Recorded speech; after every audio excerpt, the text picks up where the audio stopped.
आज मैं ज़्यादा कुछ बोलने ही नहीं वाला, क्योंकि आज हमारे साथ जुड़ने वाले हैं एक मोटिवेशनल स्पीकर जो कि प्रोमो पर ट्रेड भी करते हैं। सूरज जैसा बनना होगा तो सूरज जितना जलना होगा। नदियों सा आदर पाना है तो पर्वत छोड़ निकलना होगा। और हम आदम के बेटे हैं, क्यों सोचे हर राह सरल होगा। कुछ ज़्यादा वक्त लगेगा पर हर संघर्ष ज़रूर सफल होगा। Please welcome Mr. Mahadev Mujamule. Hello Mahadev, how are you? Please have a seat.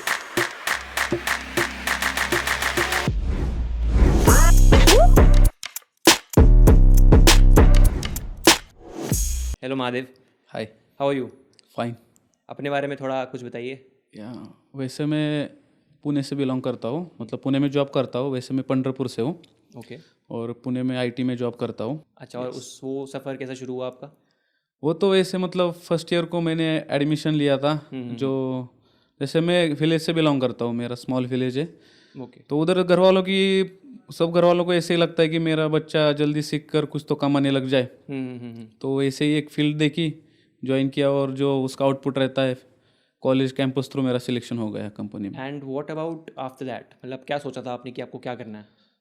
देखो, जैसे हम घर वालों की क्या इच्छा होती है कि नेबर के लड़के ने जॉब किया तो तुम भी जॉब करो, सीखो, उसकी तरह बनो। पर हम जैसे मैच्योर रहते हो हमें पता चलता है कि कमियां किस में है और क्या करके हम आगे बढ़ सकते हैं। बिल्कुल। और जैसे अभी देखो कंपटीशन बढ़ रहा है, मतलब हर चीज़ें महंगी होती जा रही है। तो मैंने सोचा कि जॉब तो है ही, उसके अलावा मैं क्या कुछ कर सकता हूँ। तो वैसे मुझे फ्रेंड के थ्रू, मेरे फ्रेंड्स भी है ना, तो उनके थ्रू मुझे प्रोबो के बारे में पता चला। ओके। तो वहीं से मैंने ट्रेड करना शुरू कर दिया। अच्छा, ट्रेडिंग और आपने जो जॉब शुरू करी उसके बीच में जो गैप है, मतलब कितने टाइम में आपने ट्रेडिंग शुरू करी उसके बाद? ट्रेडिंग पहले शुरू की मैंने। अच्छा, ट्रेडिंग पहले हाँ शुरू करी हाँ, पहले प्रोबो शुरू पे? की, यस। अच्छा। लॉकडाउन के बाद शुरू की मैंने अच्छा। प्रोबो पे, उसके बाद मेरा जॉब लग गया था। एंड आपको आपके फ्रेंड्स ने बताया इसके हाँ, बारे में? फ्रेंड्स तो मतलब वैसे ऐड भी देखी थी हमने ओके। और ट्राई करते चलो। उस टाइम पे जो खून रहता है हमारा नौजवानों का, कुछ ना कुछ तो ढूंढते रहते हैं क्या क्या मिलता है। तो वैसे हमें प्रोबो मिल गया। अच्छा, आपके मतलब वैसे डेली रूटीन में क्या क्या करते हो आप? डेली रूटीन में तो ऑफिस का तो 9 घंटे काम रहता है। ठीक है। और उसमें से खेलना वगैरह हो तो, और यही प्रोबो का 1-2 घंटा दिन में देना पड़ता है। प्रोवो के सिर्फ 1-2 घंटे? हाँ। और उसमें आप you are yes yes, comfortable with that? अच्छा, हम लोगों ने स्टार्टिंग में इंट्रोडक्शन में बताया कि आप एक मोटिवेशनल स्पीकर हो। How did that start? अरे वो तो लंबी स्टोरी है, क्योंकि जब मैं छोटा था तो मुझे मतलब ये पसंद ही नहीं था। तो मेरे टीचर वगैरह थे, उन्होंने कर लो चलो, ये एक लिफाफा लिख के दिया पूरा। तो ये तुम्हें जब क्या बोलते हैं उसको, हमारा जो फंक्शन रहते हैं कॉलेज में या इंडिपेंडेंस डे होता है, उस पर तुम्हें बोलना है। तो उस टाइम पे थोड़ा डर रहा था, क्योंकि कैसे सामने जाके बोलना है वगैरह। लेकिन बाद में जब लॉकडाउन था, लॉकडाउन में जो कंपटीशन चल रहे थे स्पीचेस के, तो उसमें अच्छे खासे प्राइज भी मिल रहे थे, जैसे 5000 4000। और उनका क्राइटेरिया था जिसको ज़्यादा लाइक होंगे, जिसको ज़्यादा व्यूज़ होंगे। तो वहीं से मेरी मतलब वो शुरू कर दिया मैंने। स्कूल से? हाँ, स्कूल से शुरू कर स्कूल से, दिया। और मतलब हाँ। और लॉकडाउन के बाद मतलब थोड़ा ज़्यादा उस पर ध्यान देने लगा मैंने, क्योंकि उस टाइम पे ज़्यादा कुछ काम नहीं था ना लॉकडाउन में। बिल्कुल बिल्कुल। तो रेगुलर कब हुए इस चीज़ में, मोटिवेशनल? रेगुलर मतलब अभी रेगुलर नहीं हूँ, मतलब जो सर पार्ट टाइम जो बोलते हैं हम, जैसे जॉब भी करता हूँ, प्रोबो करता हूँ। और ये जो है मतलब किसी का कॉल आता है कि कल फंक्शन है तो आ सकता है क्या, कल ये मतलब हमारे यहाँ छत्रपति शिवाजी महाराज की जयंती बहुत बड़ी रहती है, तो उस टाइम तुम आ सकते हो क्या, बोल सकते हो क्या। तो मैं अभी तक किसी को नहीं बोलता। चलो, हमारे ऊपर एक स्किल है, हाँ तो उसको हमको दिखाना चाहिए सबको, तो मैं कर लेता हूँ। अच्छा, आपने 3 चीज़ें बोली जो हमने पहले भी बोला कि जॉब, आईटी में जॉब, यस। देन प्रोबो पे ट्रेडिंग और मोटिवेशनल स्पीकिंग। ये तीनों चीज़ें साथ में मैनेज हो जाती हैं? वैसे तो मैनेज करने के लिए कुछ भी हो जाता है। तो मेरा क्या है कि सबके लिए तो जो हम बोलते हैं टाइम टेबल जो बना के रखते हैं, जो किसी भी चीज़ का हमें ज़िंदगी में अगर कुछ करना है तो टाइम टेबल बनाना सबसे इम्पोर्टेंट चीज़ है। अगर तुम्हारे पास टाइम टेबल नहीं होगा तो तुम कुछ मैनेज नहीं कर सकते, मैनेजमेंट। तो वो सब टाइम देखिए। अभी देखो, जैसे जॉब होता है तो 9 घंटे का जॉब रहता है। तो 9 घंटे के जॉब के हिसाब से जॉब के बाद कितना टाइम हमें प्रोबो पे देना है, या जैसे अभी मैं स्पीकिंग करने जाता हूँ तो ऐसे ही नहीं बोल सकता जाके ना, उसके लिए भी मुझे कुछ तो बुक रीड करनी पड़ेगी, कुछ तो उसको टाइम देना पड़ेगा, या गूगल पे कुछ देखना पड़ेगा, न्यूज़पेपर पढ़ने पड़ेंगे क्या चलता है। और प्रोबोक में तो ये सब हमारा ऑलरेडी है, उधर तो बिटकॉइन भी है, न्यूज़ भी है, मतलब उधर से मेरा थोड़ा स्टडी हो जाता है प्रोबो पे। ये आपने बड़े आसानी से बोल दिया, वरना हम जैसे लेजी लोगों के लिए तो मल्टीटास्किंग के लिए डांट पड़ती है हमारे को नहीं वो तो बहुत है, ज़्यादा। घर वालों का प्रेशर भी रहता है, घर वाले हर बार बोलते कि क्या कर रहे हो, जॉब करो जॉब करो जॉब करो।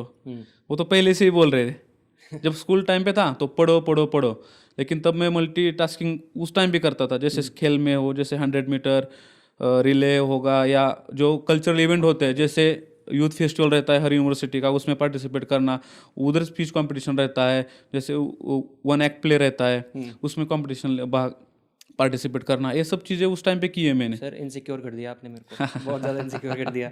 अच्छा मतलब पर्सनली बताओ ना, मैं कैसे करूँ, मेरे को भी करना है यार, मंडे को ऑफिस जाना होता है, दिक्कत होती है थोड़ी, प्लीज़। अरे वो तो क्या है, तो मैं तो कैसे बोलूँगा, जैसे वो स्किल रहता है हर किसी का, और जैसे हम बचपन से उस चीज़ से मोटिवेट होते हैं, बचपन से ही हमारे पे कोई जो आइडल रहता है हमारा, जैसे हमारे छत्रपति शिवाजी महाराज है, तो उनका हमने जो हिस्ट्री है वो पहले से ही पढ़ा है, उन्होंने क्या क्या तकलीफ जो उनके ज़िंदगी में उन्होंने सही है, उनके पास सब कुछ था, लेकिन उन्होंने मैनेजमेंट कैसे किया तो हम बचपन से पढ़ते आ रहे हैं, तो इसलिए वो बचपन से ही मल्टीटास्किंग की आदत है मुझे, तो हो जाता है वैसे। मतलब वैसे ही एक सब करने को कर सकते हैं, बस उनकी चॉइस है, वो करते नहीं है, लेजीनेस में वो घुस जाते हैं। मुझे लगता है कि आईटी की जॉब में चाहिए फुल दिमाग, लेकिन मोटिवेशनल स्पीकिंग के लिए full heart to heart conversation होनी ज़रूरी है। तो ये दोनों चीज़, इन दोनों चीज़ों के आप कैसे कनेक्ट करते हो? जैसे आप स्पीकिंग करते हो, आईटी का जॉब करते हो तो सब बैठ के करना है, ज़्यादा बोलने का नहीं, उसमें कुछ नहीं करने का, जब मीटिंग्स वगैरह होती है तब बोलना होता है उसमें। पर जब आप स्पीकिंग करने जाते हो तब तो आपके सामने 100 लोग होते हैं, 1000, 5000, 10,000, कितने भी लोग होते हैं, तो आपको जब बोलना पड़ता है ना, तो आप जब बोल रहे हो तो उनको बोर भी नहीं होना चाहिए वो चीज़ बिल्कुल उसमें। तो इसलिए मैं बचपन से जब 8th में था तब घर वालों ने मुझे बाहर भेजा स्कूल के लिए। बिल्कुल। तो तब मैं उस हॉस्टल पे रहता था, वहाँ से मुझे जो योगा प्राणायाम जो हम जो एक्सरसाइज करते हैं वही से आदत हो गई उस चीज़ की। ठीक है। तो तब से लग रहा था कि जब हम जब आगे बढ़ते हैं तो डिसिप्लिन इम्पोर्टेंट चीज़ है, किसी भी चीज़ में आप आगे जाना चाहती हो तो डिसिप्लिन इज़ मोस्ट इम्पोर्टेंट। बिल्कुल। तो तब से मैंने ये करना शुरू किया कि डिसिप्लिन से ही आगे जा सकते हो। और चलो वैसे डिसिप्लिन यूजुअली आसानी से आता नहीं है। यस। आपको डिसिप्लिन आपने कैसे फॉर्म कैसे किया अपने दिमाग में कि यार ये चीज़ मेरे को करनी है तो करनी ही है, इससे हटना नहीं है? एक इंसिडेंट बता सकता हूँ मैं आपको। जैसे मेरा 10th तक में मराठी मीडियम, मतलब जो सेमी इंग्लिश और मराठी मीडियम एक हमारे यहाँ है, तो मैं मराठी मीडियम में था, और जैसे मुझे मार्क्स भी घर वालों को लगता था कि 95 या 90 के समथिंग आएंगे इसको, लेकिन मुझे आ गए 75। ओके। तो वो जो मेरे फादर थे वो गुस्सा हो गए, बात नहीं कर रहे थे वगैरह, तो उन्होंने बोला 11-12 को इसको, मेरे चाचा भी टीचर है 11-12 को, तो वहाँ भेज दो। तो वहाँ पे जब मैं गया था तो वहाँ पे सब सेम इंग्लिश वाले लड़के थे और मराठी मीडियम वाले बहुत कम थे। जब वो इंट्रोडक्शन भी दे रहे थे सब इंग्लिश में दे रहे थे, तब मुझे दिमाग मेरा काम करना बंद किया कि ये भाई क्या बोल रहे हैं सब इंग्लिश में, मैं कैसे बोलूँ। तो मैं रट रहा था, जब वो आगे वाला बोल रहा था ना उसका इंट्रोडक्शन, तब मैं रट रहा था वो चीज़, और मैंने भी मेरा दे दिया। लेकिन उस टाइम पे मैंने एक चीज़ ठान ली थी कि मुझे क्लास में फर्स्ट नंबर लाना है, कुछ भी करके। वो फिजिक्स केमिस्ट्री सब इंग्लिश था, लेकिन मैंने वहाँ से वो मतलब ठान लिया कि वो करना ही है मुझे, और मेरा उस क्लास में फर्स्ट नंबर था मेरा। चलो पढ़ाई में तो बढ़िया आपने किया ही होगा, बट अदर देन दैट किसी एक ऐसी चीज़ से आपको कोई लगाव था बहुत ज़्यादा? फिटनेस हो गया, स्पोर्ट्स हो गया, एथलीट थे आप, आपने बताया। yes. तो हाँ, sport always my favourite. Which sport? Running, 100 metre, hurdles, relay, 4x100, 4x400। वाह यार, ओलंपिक्स ट्राई नहीं किया? तो चले जाओ वहाँ पे भी चले जाओ आप। हम तो मतलब बस सर्वाइव ही कर रहे हैं इस दुनिया में। अरे यार, जी तो आप रहे हो। वो तो चीज़ है, लेकिन जो अगर हम करना चाहते हो तो कुछ भी कर सकते हैं, वो मतलब पावर है इंसान के अंदर। And what about every other Indian student जो सोचता है क्रिकेट, फुटबॉल, इन सब स्पोर्ट्स के बारे में क्या कहना है आपका? देखो, अब देखो जैसे मोबाइल अभी मतलब सोशल मीडिया बहुत एक्टिव हो गई है, बहुत पहले से ज़्यादा। आप देख सकते हो, आप अगर एक घंटा मोबाइल लेके बैठो ना, रील स्क्रॉल करोगे तो आपको 2 घंटे कैसे लगेंगे पता नहीं चलेगा।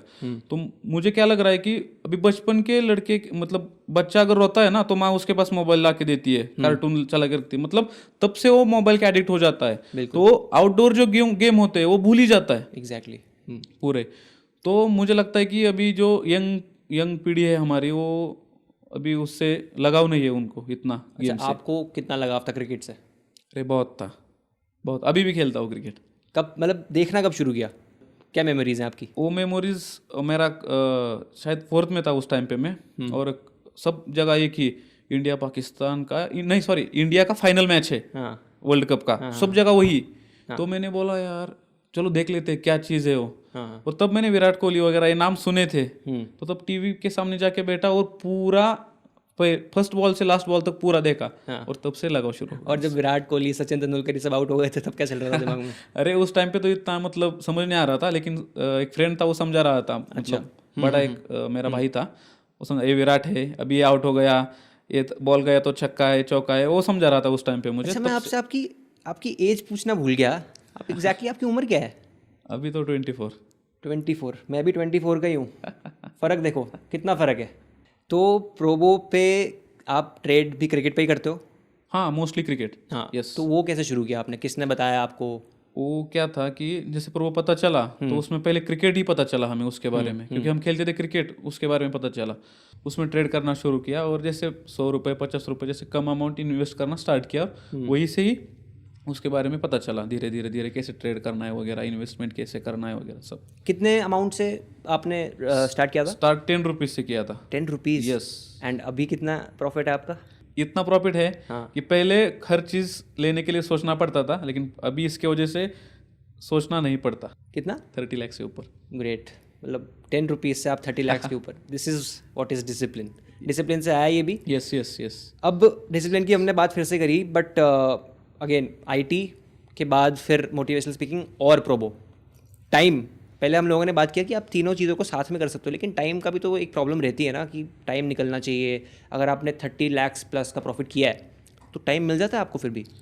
टाइम मतलब एक क्या, कंसिस्टेंसी बहुत इंपॉर्टेंट है इसमें। अगर आप ट्रेड कर रहे हो और अगर आपका टारगेट, आपको एक तो टारगेट सोचना चाहिए कि आपको कितना कमाना है दिन में या मंथली या ईयरली, जो टारगेट है। क्योंकि क्या है, सब करोड़पति एक दिन में ही बनना है, लेकिन वो तो इम्पॉसिबल है, पता है। तो मेरा मतलब मेरा क्या है मोटिव, कि आप अगर 10,000 कमा रहे हो ना, तो उसको एक दिन के लिए मत सोचो, मंथ के लिए सोचो। एग्जैक्टली। अगर एक दिन का आप 10,000 कमा रहे हो तो 10 दिन का 1 लाख हो गया। तो वैसे सोच के तो आप आगे बढ़ सकते हो, प्रॉफिट कर सकते हो। अगर आपको क्या लगता है अभी 10,000 आ गए तो और ट्राई करता हूँ मैं, 20,000 आ जाएंगे, 20,000 भी आ जाते, फिर और ट्राई करते, 20,000 के 40,000 हो जाते हैं, और फिर उसके आपको लगता है और ट्राई करते, और पूरा प्रॉफिट आपका चला जाता है। ओके, चलो पर्सनल बातें तो हो गई, अब थोड़ा स्ट्रैटेजिक बातों पे आते हैं। क्रिकेट पे, प्रोबो पे ट्रेड करते टाइम आपकी स्ट्रैटेजीज क्या होती हैं? जैसे देखो, स्ट्रैटेजी मतलब पहले एनालिसिस बहुत इंपॉर्टेंट चीज़ है। जैसे हम क्रिकेट देखते हैं तो पहले क्रिकेट का पिच रिपोर्ट आता है, तो वो जैसे एक्सपर्ट बताते हैं, वो भी मतलब खुद से नहीं बताते, वो भी पहले की मैचेस कैसे हुए, उसके पहले कैसे हुए, ऐसे 50 20 15 मैच का वो एक्सपीरियंस शेयर करते हैं। Exactly. वैसे ही हमें करना है। हमें क्या करना है कि पहले क्या हुआ है, कौन सा प्लेयर ने कौन सी स्ट्रैटेजी यूज़ की है, कौन सा प्लेयर कैसे खेलता है, ऐसे हमें उसकी इन्फॉर्मेशन स्टैट सब मिल जाते हैं। और प्रोबेबली तो रेड मोर का ऑप्शन है उधर, तो सभी मिल जाता है आसानी से। तो इधर से मैं मतलब थोड़ा स्टडी करके वगैरह देख के। पर आपकी पर्सनल स्ट्रैटेजी, मतलब कोई मैच है, मैच से पहले क्या स्ट्रैटेजी रहती है? मतलब कुछ, मतलब नंबर्स क्या देखते हो आप, या फिर आप क्या चीज़, एक्सटर्नल फैक्टर्स क्या फॉलो करते हो, मीडिया न्यूज़ कैसी फॉलो करते हो, कि उसका गेम पे इम्पैक्ट कितना हो सकता है, ये सब फॉलो करते हो आप? हाँ, करता हूँ नॉर्मल, मतलब इतना उसकी तरफ मतलब नहीं देखता मैं तो। सबसे ज़्यादा मेरा जो रहता है ना, जो कि उस टाइम वेदर कंडीशन क्या रहती है, पिच रिपोर्ट कैसा है वगैरह, उस पर ही ज़्यादा डिपेंड करता है, क्योंकि स्पिनिंग स्पीच है या फास्टर की स्पीच है वगैरह, और उनका जो टीम कॉम्बिनेशन है, प्लेइंग 11 कैसी है, उस पर ही ज़्यादा एनालिसिस मैं करता हूँ। तो मतलब आप गट पे रिलाई नहीं करते हो, आप फुल प्रॉपर एनालिसिस करके फिर उसका। गट्स पे भी थोड़ा थोड़ा, मतलब जैसे कि स्मॉल वैल्यू में होल्ड करके रखता हूँ, ये मेरी आदत है पहले से। अच्छा ठीक है, थोड़ा एक्सप्लेन। हाँ 0.5 रहता है, 0.5, 1, 2, ये मैं होल्ड करके रखता हूँ जब नीचे आ जाती है वैल्यू तो। जैसे ऊपर जाती है बाद में एग्जिट कर देता हूँ उसको। Okay okay. और वो प्रोबो ने बहुत अच्छा फीचर दिया है एग्जिट का, तो इसके वजह से तो एग्जिट फीचर कितना यूज़ करते हो आप? बहुत बार, हर बार। मतलब कैसे, क्या मतलब स्पेसिफिक अगर कोई इवेंट हो हाँ, तो उसमें कैसे यूज़ करते हो? जैसे प्रॉफिट दिखाई दे एग्जिट कर दिया, प्रॉफिट दिखते ही एग्जिट कर दिया। यस। नहीं फॉर एग्जांपल जैसे कि कोई मैच है और हमारे को मतलब इंडिया को चाहिए 50 बॉल में 100 रन। यस। तो अगर आपने इंडिया के फेवर में ट्रेड पे यस किया है तो आप एग्जिट उस टाइम पे कब करोगे? उस टाइम पे देखो, पहले तो एक चीज़ है कि खेल रहा है कौन, इम्पोर्टेंट है, और कैसे खेल रहा है, मतलब फॉर्म में है या नहीं है, मतलब मार रहा है या नहीं। जैसे अभी प्राइस है 4 पे, और 4 पे आपने ट्रेड लगा दिया, जैसे छक्का आता है, चौका आता है, या विकेट ज़्यादा नहीं गए इंडिया के, विकेट अभी है तो जीतने के चांसेस इंडिया के अच्छे है, विकेट है तो ठीक है, तो आप होल्ड कर रख सकते हो। जैसे 2 छक्के आए, 3 छक्के आए, या बॉल टू बॉल रन है, ओके, तब आप एग्जिट कर सकते हो। अच्छा आपने कभी ऐसी कोई चीज़ बताओ as a motivational speaker and as a promo trader, कोई ऐसी मिस्टेक्स जो आपने करी हो और को जो कोई इनिशियल ट्रेडर ना करे? पहले तो होल्ड नहीं रखना है, ठीक है, लास्ट तक। ठीक है, जैसे ग्रीन दिखाई दे रहा है तुम्हें और तुम्हें लग रहा है कि मैंने 200 इन्वेस्ट किए, 200 के मुझे 400 रुपये अभी मिल रहे हैं, तो अच्छी बात है, निकल जाना चाहिए। ओके। अगर तुम रुकोगे कि मुझे अभी और 200 मिलेंगे, और सिचुएशन अगर थोड़ी पलट गई, इधर की उधर हो गई, तो पूरा पैसा आपका जाएगा।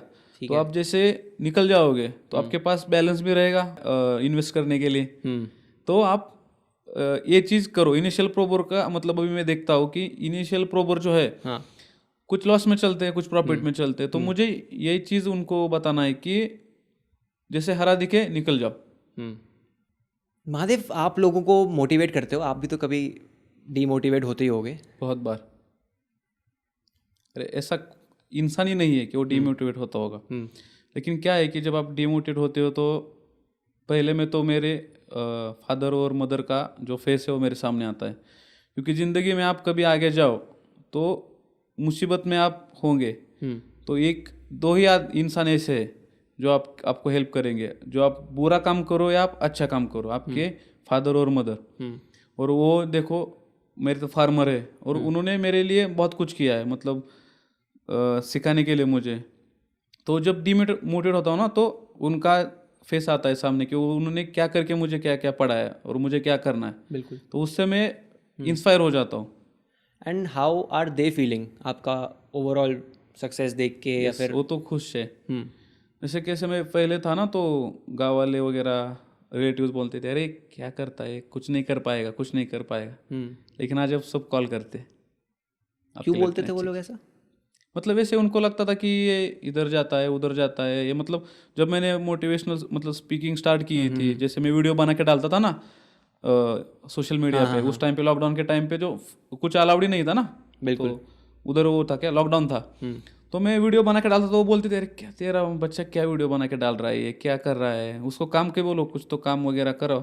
ऐसे मतलब उस टाइम पे बोलते थे। क्रिकेट के अलावा किसी कैटेगरी में ट्रेड किया आपने? किया है। कौन सी? कबड्डी। कबड्डी? यस। कैसे कैसे शुरू किया है?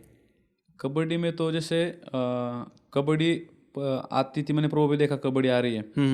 जब पहले उसका एनालिसिस किया था ना, तो उसकी वॉल्यूम जो है वो बहुत फास्ट मूव करती है। जैसे क्रिकेट की इतनी फास्ट नहीं करती, उतनी कबड्डी की बहुत फास्ट करती है, क्योंकि जैसे एक प्लेयर जाता है 2-3 रेड पॉइंट लेके आता है, तो इसकी बढ़ती है, इस टीम की बढ़ती है वॉल्यूम ज़्यादा, तो वो फास्ट करती है। तो मेरा पहला सीजन तो उसका एनालिसिस करने में ही गया था। ठीक है। तो उसमें एक फ़ायदा है कि जब आपका प्रॉफिट आपने एक दिया है अच्छा वाला फीचर्स बुक प्रॉफिट का, वो उसमें काम करता है बहुत अच्छा, अच्छी तरीके से।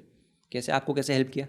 जैसे मतलब आपने 0.5 या 1 से अगर क्वांटिटी ली हो, और अगर आपने बुक प्रॉफिट डाला हो, तो कभी भी एग्जिट हो सकता है, कभी भी। मतलब कैसे, अगर आपको श्योरिटी भी नहीं होगी कि वो एग्जिट होगा या नहीं, तब भी हो सकता है। कैसे? क्योंकि उधर जाके वो एक प्लेयर 4 भी पॉइंट ला सकता है और वो टीम ऑल आउट भी कर सकता है। ठीक है। तब जब ऑल आउट करेगा तो पॉइंट इस टीम को मिलेगा ना, तो उसकी चांसेस ज़्यादा जीतने के बढ़ेंगे, तब वो इंक्रीज होगी ना वैल्यूम अपने आप। तो ये फ़ायदा है बुक प्रॉफिट का। तो आप कबड्डी लीग्स फॉलो करते हो? पूरी नहीं फॉलो करता, मतलब कभी बीच में करता हूँ। इसमें भी मेरा वही सवाल है, ऐसे कोई इवेंट जो आया हो? एक मैच थी, बहुत तगड़ी थी एक मैच। हाँ, बताओ। जैसे मैं टीवी पे देख रहा था वो मैच, और मेरा मन नहीं कर रहा था उस टाइम ट्रेड करने का, क्योंकि मैच ऐसे चल रही थी, कभी ये आगे कभी वो आगे, मतलब तो मैंने शायद टाई होने जा रही थी मैच वो। एक टीम थी और उसका लास्ट मतलब 10 सेकेंड थे लास्ट के, और उसको जाके 1 पॉइंट लाना था। ठीक है। 1 पॉइंट। तो वो प्लेयर गया, उसकी शुरू था उधर, और टाइम देखा खत्म हो गया था टाइम, तो वो टच करके आ गया था, टच करके प्लेयर को, तो वो उससे आगे गया था और वो तकरीबन विन हो गया था, और वॉल्यूम भी पूरा प्रोबो का चेंज हो गया था, जो उधर 0.5 को आ गया था। ठीक है। और मैं टीवी पे, लेकिन मैंने एक ऑब्जर्व की थी कि उसने प्लेयर को टच करने से पहले उसका पैर लॉबी में गया था, वो मैंने देखा था उधर ही, मुझे प्रॉफिट नहीं दिखाई दिया, और सब वॉल्यूम उसी तरफ गए थे, मतलब जो टच करके आ गया था। ठीक है। लेकिन बाद में रेफरी ने रिव्यू ले लिया और वो टीम विन दे दी, उसमें मेरा बहुत प्रॉफिट हो गया था। तो बेसिकली वीडियो एनालिसिस करके आपका फायदा हो गया। तो वीडियो एनालिसिस भी काफी इंपॉर्टेंट, क्योंकि मुझे ऐसा लग रहा था कि उसका टो टच हो गया है टच करने से पहले, तो मैंने इन्वेस्ट कर दिए। तो मतलब इससे पता चलता है कि रियल टाइम गेमिंग सेंस कितना हेल्प करती है आपको इस पे ट्रेड करने में। क्या बोलते हो इसके बारे में? 100% हेल्प करती है आपको, मतलब वो भी मतलब उस पे नज़र आपकी रहनी चाहिए कि क्या हो रहा है उधर भी, वो सब चीज़। ग्रेट यार, आपको तो बहुत नॉलेज है क्रिकेट के बारे में भी, कबड्डी के बारे में भी, मोटिवेशनल स्पीकिंग के बारे में भी, और आईटी के बारे में भी। महादेव, एक क्विक रैपिड फायर खेलते हैं क्रिकेट पे। मैं आपसे सवाल पूछूंगा, आपको क्विकली उसके आंसर्स देने। ठीक है। पहला सवाल, लास्ट 2 साल में या फिर जब से ऋषभ पंत की वापसी हुई है, इंडिया के लिए सबसे ज्यादा बेस्ट बैटिंग एवरेज किसकी? गेस करो। शुभमन गिल। उन्होंने बेटर जरूर करी है अपनी एवरेज। अरे यार, सोचो। इसका आंसर वैसे इतना मुश्किल नहीं है अगर आप सोचो तो। Jaiswal. Exactly, best batting average, और सेकंड पे थे पंत। अच्छा, इस 2025 के इंडियन T20 लीग में बेस्ट बैटर कौन था? ये था ना Sai Sudharsan. Exactly. Who has the best score as an Indian captain England में इन टेस्ट? शुभमन गिल। मैच देख के आए लग रहा है, अभी देख के आए मैच। 2023 की वर्ल्ड चैंपियनशिप में इंडिया के लिए बेस्ट बॉलर कौन था? अक्षर पटेल। अरे यार, ये तो नहीं यार, मुझे याद नहीं यार। सोचो। मोहम्मद शामी। हाँ यार, Mohammed Shami. Yes. Cricket master class, motivational speaking की टिप्स, बहुत मज़ा आया आपसे बात करने में। बट एक लास्ट चीज़ मैं आपसे जानना चाहता हूँ, जो लोग अभी लॉस में, as a motivational speaker, as an experience trader, आप उनको क्या बोलना चाहते हो? जैसे लॉस में तो मैं देख रहा हूँ, मतलब कमेंट्स देखता हूँ वीडियो के नीचे वगैरह की, और बाकी के सब तो बोलते कि लॉस चल रहा है वगैरह।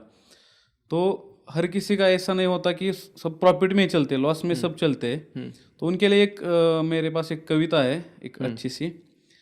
तो एक, लोहा जितना तपता है उतनी ही ताकत भरता है, सोने को जितनी आग लगे उतना प्रखर निखरता है, हीरे पर जितनी धार लगे उतना खूब चमकता है, मिट्टी का बर्तन पकता है तभी धून पे खूब खनकता है, सूरज जैसा बनना होगा तो सूरज जितना जलना होगा, नदियों सा आदर पाना है तो पर्वत छोड़ निकलना होगा, और हम आदम के बेटे हैं क्यों सोचे हर राह सरल होगा, कुछ ज़्यादा वक्त लगेगा पर हर संघर्ष ज़रूर सफल होगा, हर संकट का हर होगा, वो आज नहीं तो कल होगा, आज नहीं तो कल होगा। यही बताना चाहूँगा कि स्टेप्स लो, रिहर्सल करो, एनालिसिस करो, सब न्यूज़ देखो, चैनल देखो, जो न्यूज़पेपर आते हैं उसमें देखो, मतलब एनालिसिस करो और तभी ट्रेड करो। मन से मतलब जैसे मेरे पास पैसे मैं इन्वेस्ट कर दूंगा और ख़त्म मुझे प्रॉफिट मिलेगा, ये मत करो।